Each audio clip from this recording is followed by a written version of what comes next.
بشنو پەیدایش بەردەن حەواڵە واتەن کە زورا و نادرەی ساڵە جەمەیدان وەتێخ ڕووسەم زەبوون بی سەرتا پای باڵاش خەڵتانە هوون بی خەستەبی بە تێغ ژار ئالووی خەتەر منزڵ بەردووە خاک تاریک بێدەر سارای سیستا هەردەی چووڵە بەر بی بە گوڕخانەی شێر ساحب فەر دایش چون ژنەفت بەی تەور حەواڵات وە ناخوون هەور کرد قەترانی خاڵات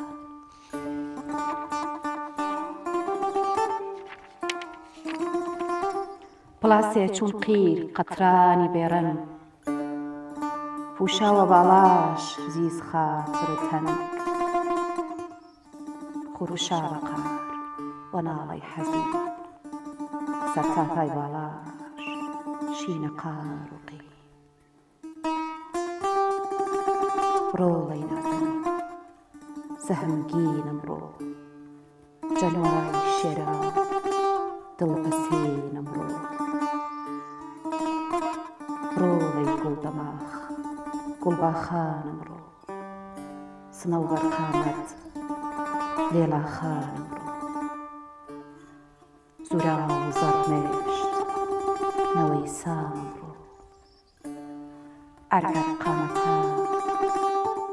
شێر مەیدانم ڕۆ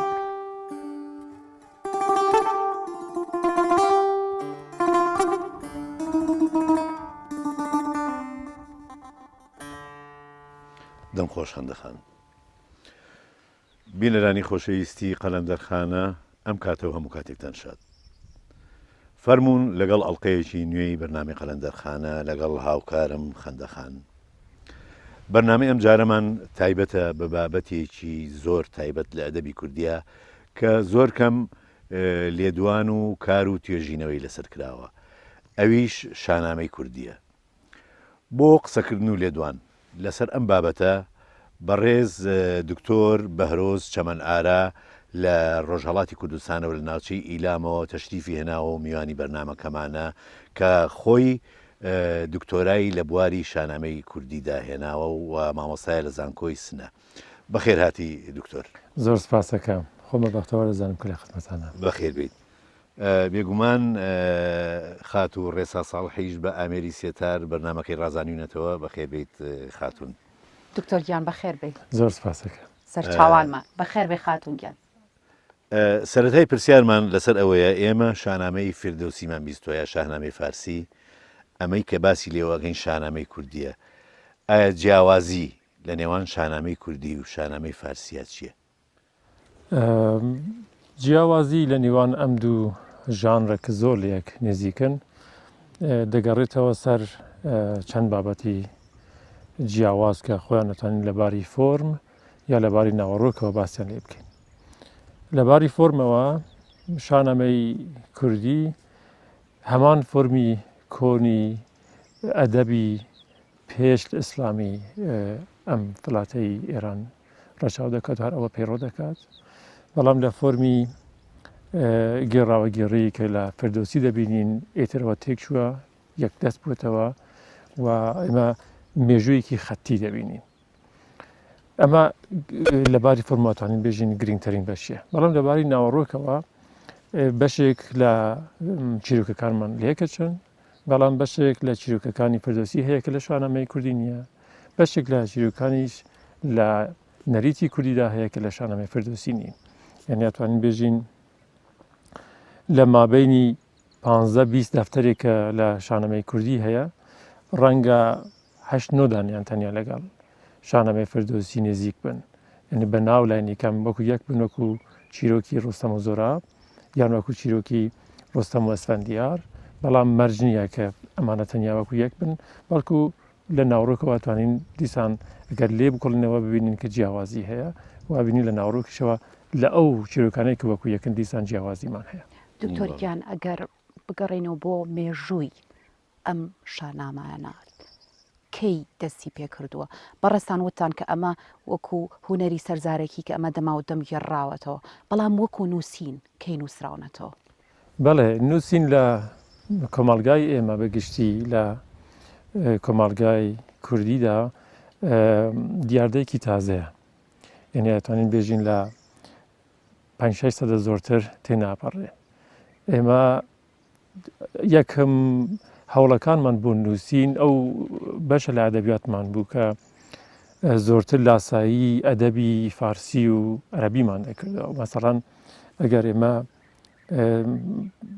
سەڵەواتنامەی مەلا پەریشانی دینەوەری ببینین ئەبینین کە ئەو چۆن سەر بە هەڵقەیەکی فکری تایبەتە دێت و پەریشاننامە نووسێ یان سەڵەواتنامە نووسێ لە پەریشاننامەکەیدا کە ئێمە ئەتوان بێژین یەکێک لە کۆنترین دەستنووسەکانەکە بمان بەجێماوە لە سەدەی هەشتی کۆچی خۆ فۆرمی نووسینی و زمانەکەی ئەوەنە هەمووی کوردیە بەڵام وا دیارەکە کۆمەڵگاکە و سەردەمە ئەوەندە هێشتا ڕان نەهاتووە لەگەڵ نووسین و نەینووسیوە بەڵام مەزانین لە ڕێگەی مێتۆدۆلۆژیەکانی نەریتی زارەکیەوە کە دەق پێش لاوەی کە بنووسێ زۆر دەوری خاصی خۆی بووە لە سەردەمانی پێشداوە و ڕەنگە چەند سەد ساڵ ئێمە پێشداوە دەقمان هەیە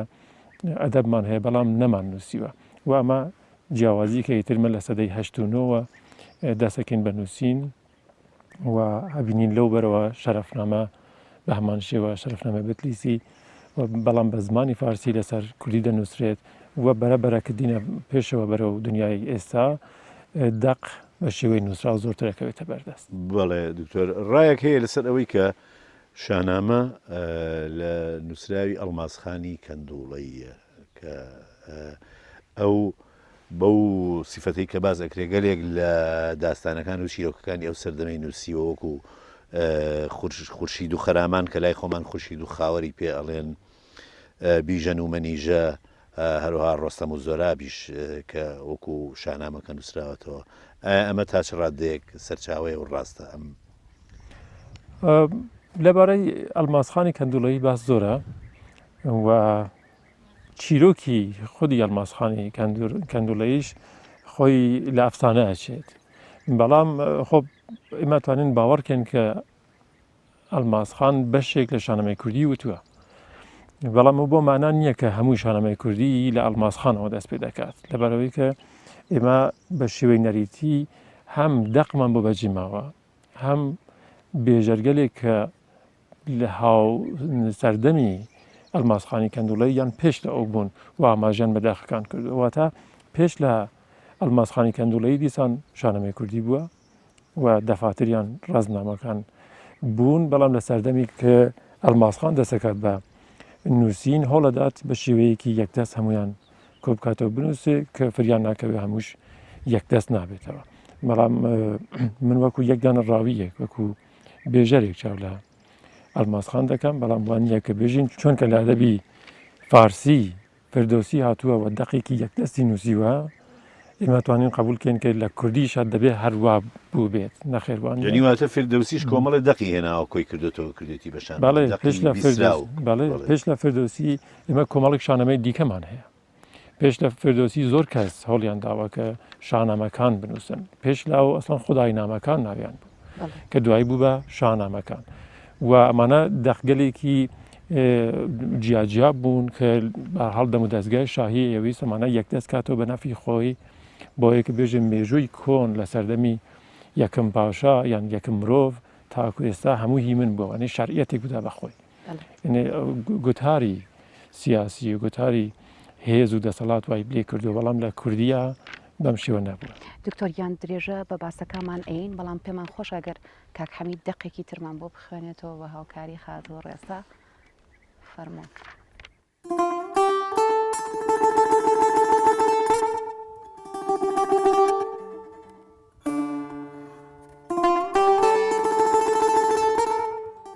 چەند ساڵ و چەند دەور من پاڵەوانم کوشەندەی دێوان مازەندەرانم نەتەرسام جەڕەز دێ و جادوکار تەی کردم هەفت خوان و تەنیا سوار ئەوڕۆ من خەریک یەک نەوڕسیدەم جەزور بازوش قامەت چەمیدەم بەوێم مەزانم عمرم فانیە نیشانەی قەیران زیندەگانیەن مەمان و وەجا گورز و کەمانم مەشووە غارەت گشت خانومانم خەجڵمەندانە بەدەست کەسێ مەرهەم خوداوەند فەریادەم ڕەسێ شی بە خەیمەی وێش خەستەی دڵکەباب نەنووشا ئەو شەو پیاڵەی شەراب دەم خۆش کاک هەمیدە دەست دەست خۆش خاتۆنگیان دکتۆر گیان ئایا داستانەکانی زەمبیل فرۆشی فەقێ تەیران بۆ نمونە یاخۆ مەموزینی ئەحمەدی خانی و زۆرێک لە داستانەکانی تر دەچنە قاڵبی شاهنامەوە؟ نەخێر قاڵبی شاهنامە وەکو ژانرێکی جیاوازە کە بڕێک تایبەتمەندی هەیە کە ئەو لە ژانرەکانی دیکە ئەدەبیاتی کوردی جیا دەکاتەوە. ئێمە لە ئەدەبی کوردی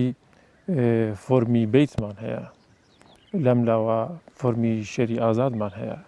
لەبارەی ناوڕۆکەوە وەکو ژانرێک فۆرمی شاهنامەمان هەیە. شاهنامەش وەکو تایبەتمەندی ئەگەر چاو لێ بکەین شتێکی تێکەڵاوە لە شوێنی ناشوێن لە پاڵەوانگەلێک کە نیوە خوایەک و نیوە مرۆڤێکن و تەرکیبی ژیانیان دەتوانین بێژین لە چۆنیەتی هەڵسوکۆتیان لەگەڵ دەم و دەستگای شاهی و خەڵکە و دەم و دەستگای ئیلاهیدایە کە پێکەوە توانین پێ بێژین ئەمە ژانرێکە بەناوی ژانری شاهنامە. بەڵام ئێمە ئەگەر تەماشای بیتەکان بکەین ئەبینین وەکو نمونە عەرز دەکەم لە لاس و خەزاڵ ئێمە لاس ئەبینین فۆرمێکی پاڵەوانانەی هەیە جوانمێری و ئەو شتانەیە کە وەکو تەسویرێکی مە لە شانەمە بینین لەوێش ئەبینین زۆر سەری بەرزە و لاقیەکی بە زەویە و یاکە کاتێکگەر بیوێ شەرکات وەکو پاڵەوانێکی شانەمەیە. بەڵام بە ژانر و بە بەستێنێک بۆ شانەمە دروستە بێ ئەتوانین بژین جیاوازی هەیە، لێنی لەو بەستێنە جێ ناگرێ. من شتێک هەست پێ یەکەم کە جیاوازی شانەمەی کوردی و جیاوازی شانەمەی فارسی ئەوەیە شانەمەی فارسی بۆ پاشاکان نووسراوە زیاتر پاشاکان پاڵەوانن تایە، بەڵام شانەمەی کوردی پاڵەوانەکان خودی پاڵەوانەکان خۆیان پاڵەوانن تایە. نزیکە بەو شتێکە منیش پێم خۆش بوو کە ئەرزکەم ئێمە لە شانەمەی فردۆسی یەک خەتێکی گێڕاوەییمان هەیە. ئەو خەتی گێڕاوەیە بڕێ پۆینتی لەسەرایە خاڵی لەسەرایە کە ئەو خاڵگە لە خاڵی ئینسانەکە بڕێک ئینسانن کە ئینسانانە شان یعنی ئەدوار لەسەر شاکانە لە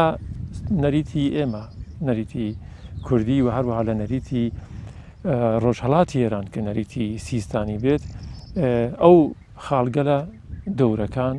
دەورەی پاڵەوانەکانن. واتە ئێمە نایژین کە یەکدانە شانەمەی کوردی هەیە کەمانە هەموو پشتەریەکە،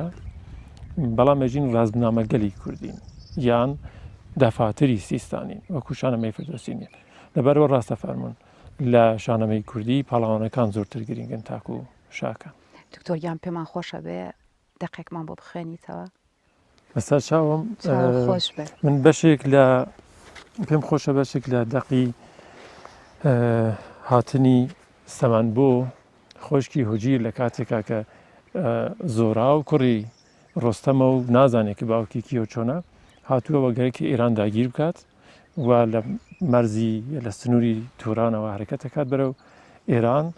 کە بێت و شەڕکات. لەوێ هۆجیر ئەگرێ و هەمویان بەندی دەکات و تەنیا خۆشکی بۆ ئەمینێ کە ناوی سەمان بووە و سەمان بوو ئەچێ بۆ شەڕی زۆرا. لێرە بەشێک لە ئەو شرەتان باخوێنم بە گەر خاتون هاوکارمان بێ فەرمون.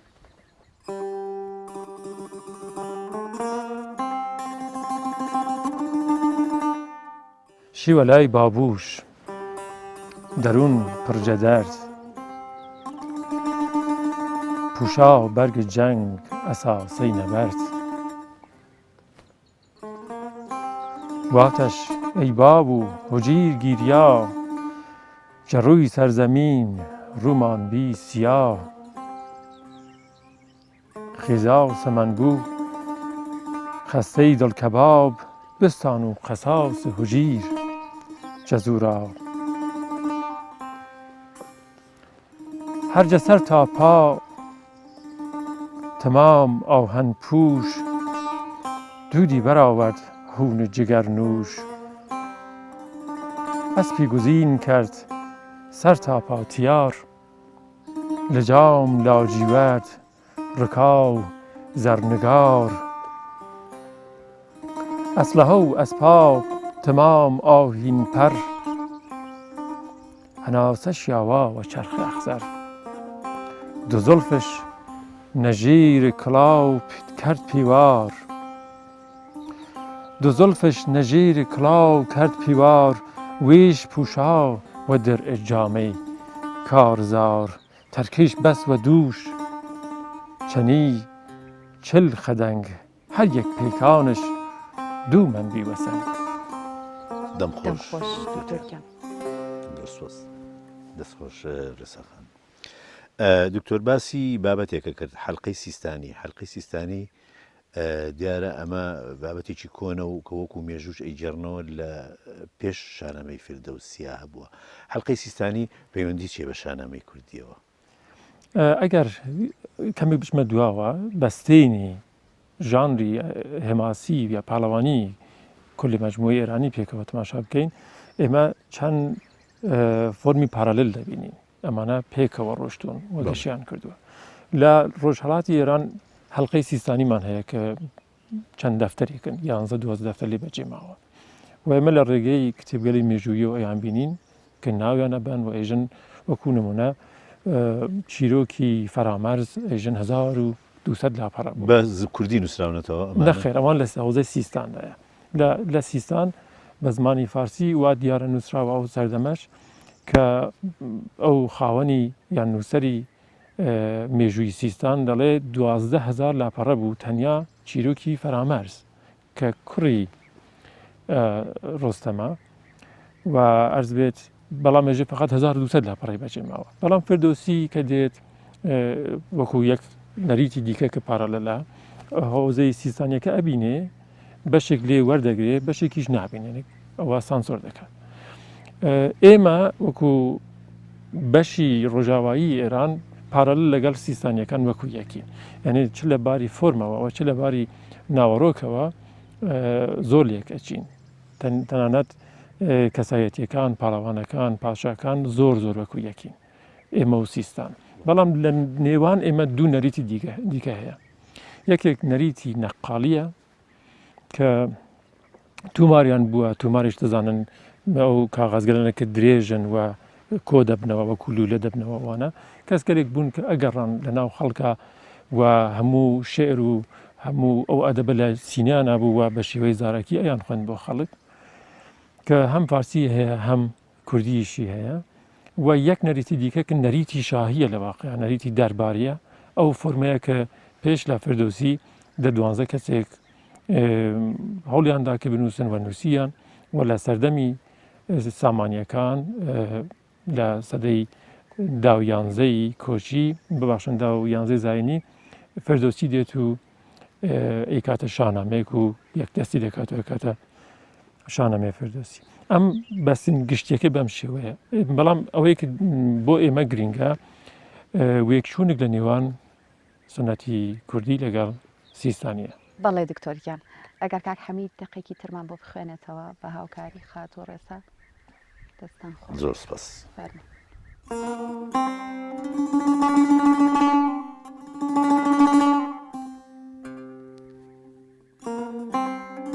زەمزەمەی سازان سەدای کووس و چەنگ بەرمەی و بەسووز جەخەیمەی گوڵڕەنگ درەفشەکەیان بێگەرد نەهەنگدار کاڵاش قیمەتی مەتای کەس نەدا سەر عەڵەم جەتەرح کە لەی شێرە نەڕ مەدرەوش و جەتەرح ستارەی سەحەر وات خەیمەی گودەرز بە سام سەهمناک جە ڕەزمە شێران هیچ نەداڕوەک شێران سەرتوفەی پابوو سپاشن فەرزەندان هەشتا و هەشت کەس جەلاشن پەرساژە و خەیمەی سورخ گوڵناری ستوم سەدەف ڕێز سافە مرواری تەناف ئەوریش دیرەک دانەبەن بەن کەردەن وەناز چەند حەڵقەی کەمەن. دەم خۆش کاک هەمیدیان زۆر سوپاس. دەستتان زۆر خۆش خاتونگیان. دەست خۆش. دکتۆرگیان بەڕێزت وەکو کەسێکی شارەزا وەکو مامۆستایەکی زانکۆ ڕێنمایی چییە بۆ پاراستنی ژێرخانی ئەدەبی کوردی؟ چۆن بتوانین ئێمە ئەم دەستنووسانە ئەم بابەتانە بپارێزین؟ ئێمە لە دۆخێکی زۆر زۆر خراپتەن بەداخەوە. دۆخەکەیش ئەوەیە کە ئێمە لە نێوان دوو دنیا ئێستا قرارمان گرتووە. دنیایەک دنیای نەنووس و خەڵکی بێسەوادی کۆنمان باوکو باپیرانمان ئەوانەیەکی پیرترن و خەڵکی ئەمڕۆکەی تر ئەتوانین پێیان بێژین خەڵکی دیجیتاڵی کە هەموو شتێکمانی تر سمارتفۆنمان هەیە و لەپتاپ و مەکتەب و نازانم فۆرمی پەروەردە ئەوانە. ئەو شتێکە ئێمە توانین ئەمڕۆ لەسەر ڕابوەستین بەشی نووسراوی فەرهەنگەکەمانە بەداخەوە و هیچ ڕێگە و شێوەیەکی تایبەتمان بە تایبەت لە کولی مەجموعی کوردستاندا بە شێوەیە یەکدەست نییە بۆەوەی کە فەرهەنگەکەمان بپارێزین. زۆر کەس ئێستا خەریکن لە دەستەچەند ڕاوی زۆر زۆر باشمان هەیە کە پیرن کەوتون کەس نازانێت لیان و ئەچن بە شێوەیەکی بێدەنگ و ئەمە بەڕای من یەکێک لە هەرە گەورەترین خەسارەکانە بۆ فەرهەنگی ئێمە بۆ کۆمەڵگای کوردی بەگشت. من هیوام ئەوەیە کە ئەوانەی کە کەسە ناسن بتوانن بە هەر شێوەیەک بە فیلمێک بە ڤیددیوەیەک بە دەنگێک تۆمارکەن ئەم شتانە ئەرشیف بمێنن بە هەر شێوەیەک بگرنەوە. ئەو کاتە لە پلەی دووەم بیگەینە دەستی ئەو کەسگەلە کە کاریان ئەمەیە وەکو نمونە هەر لەم شارە ئازیزا ئێمە بنکەی ژینمان هەیە بۆ دەستنووس یان نسوکە لە پوری کوردیمان هەیە بۆ بەشی فەرهەنگ بۆ نەنووس یا بۆ پراکتیسەکان ئەوەی کە کارێک بە دەست دروستەکەیت یان دەنگێکت هەیە ئەمانە بگەینین بە ئەو شنگەلە کە بتوانین تێبگەین کە قوڵایی فەرهەنگەکەمان چەندێکە لەکوێنە چۆنە دەقێک بەجێماوە چۆنن کەسەکان چۆنن زمانەکان چۆنن بەشک و بتوانین ئەم خەسارە لایەنی کەم کەمی کەمتر کەینەوە. دکتۆر گیان دواپرسیارم لەوانەیە دوو تەوەر بێ یەکیان باسی ئەوەکە کە تەوەرەکانی شانامە سێ تەوەری سەرەکین ئەویش ئاینیە ئەفسانەیە مێژوویە. لەگەڵ پرسیارێکی تریشم دەربارەی ئەوەیە کە ئایا بۆچیش ناونراوە شانامەیە ئایا ناوی تری هەبووە جگە لە شانامە؟ بەڵێ لە ناو خەڵکە ئەمانە زۆرتر بە شانەمە ناناسرێن بە دافتەرەیان ناسن بە ڕازمنامەیان ناسن یان بە جەنگنامە. من تەسەوەرەکەم لە نێوان ئەمانە ڕازمنامە لە هەمووی باشتر بێ بۆ ئەم ژانرا چۆن خودی دەفاتریش خودی دەق پێ ئاماژە دەکات. بەڵام لەبەرەوەی کە ڕزمی شەرمەواتای جەنگێت بەڵێ هەر ڕزم و جەنگێنی جەنگەکە لە واقعات وەرگێڕانێکی تازەترە لە هەمان چەمکی ڕزم و ڕازمنامەکان بەڕای من باشترین ناوە بۆ ئەم ژانرا و لای دیکەشەوە ئەو گەڵالەکە فەرمووت یعنی تەوەرەکان کە جیاوازن تەوەرەی ئاینی هەیە تەوەرەی مێژووی هەیە هیچ تەوەرێکی تر هەیە جگەلەوە لە ئەم هەوزەیە ئەتوانین بەچی غێنایی یان ئاشخانەشی پێ ئەزافە بکەین ئەوە شتێکی جەنابەت فەرمووت چۆن وەکو نمونەیمە لە نێوان شەڕەکاندا ئەبینین پاڵەوان عاشقی کچی پادشا دەبێت یان پادشای خۆی یان پادشای دژمنەکانی و لە نێوان ئەمانات هەڵسو کەوتێک هەیە نازانم چیرۆکێک هەیە ئەمە هەمووی ژانرێکی دیکە لە ناودڵی ئەم ژانرە دروستەکات کە وەکو نمونە داستانی ڕۆستەم لەگەڵ تەحمینە زۆر شتێکی شیرین و تایبەتە کە لە ئەدەبیات فارسی شایع بینین و لە دۆرەی کۆنیشەوە یان داستانی کەتایون و گۆشتاس بە هەمان شێوە کە نیشانگەلێک لە ئەدەبیاتی کۆنی مادی تایە کە پێشین ڕەنگە هەمان وەرگێڕانی داستانی کۆنی زریادرس لەگەڵ داتیس ببێت یا ئۆداتیس کە لە سەردەمی مادەکان بووە و خارزمیتلنی وەکو مێژونوسێکی زۆر کۆن باسی لێ دەکات. ئەم ژانگە لە هەر لە ئەدەبی کوردیا بوون ڕەنگیانیش لە ئەدەبی پاڵەوانی و جوانمێری کوردی داوەتەوە. بەڵێ دکتۆر خۆشەویستانی قەلەندەرخانە لە کۆتایی ئەڵلقەی ئەمجاری قەلەندەرخانەدا زۆر سوپاس بۆ برای بەڕێز دکتۆر بەهرۆز شەمەند ئارا کە ئامادە بوو لە بەرنامەکەمانەوە ئەو هەموو زانیاری بە نرخی پێبەخشین دەربارەی شانامەی کوردی. دیارە قسەکردن و لێدوان لەسەر شانامەی کوردی قسە زۆر هەڵ ئەگرێت و هیوادارین بتوانین بەرنامەی تر و بابەتی تر پەیدا بکەین لەسەر شانامەی کوردی و بەرنامەکەمانی پێدەوڵەمەند بکەین. هەروەها سوپاس بۆ خاتوو ڕێسا کە بەشدار بوو لەگەڵمانە بە سێتارەکەیەوە. زۆر سوپاس بۆ ئامادەبوونتان دکتۆرجان، هەروەها سوپاس بۆ هاوکارم خەندەخان. خۆشەویستانی قەلەندەرخانە، بەرنامەی قەلەندەرخانەی ئەمجارەمان کۆتایی هێنین بە خوێندنەوەی بەشێکی تر و دەقێکی تری ناو شانامەی کوردی. هەر شاد و کامەران بن.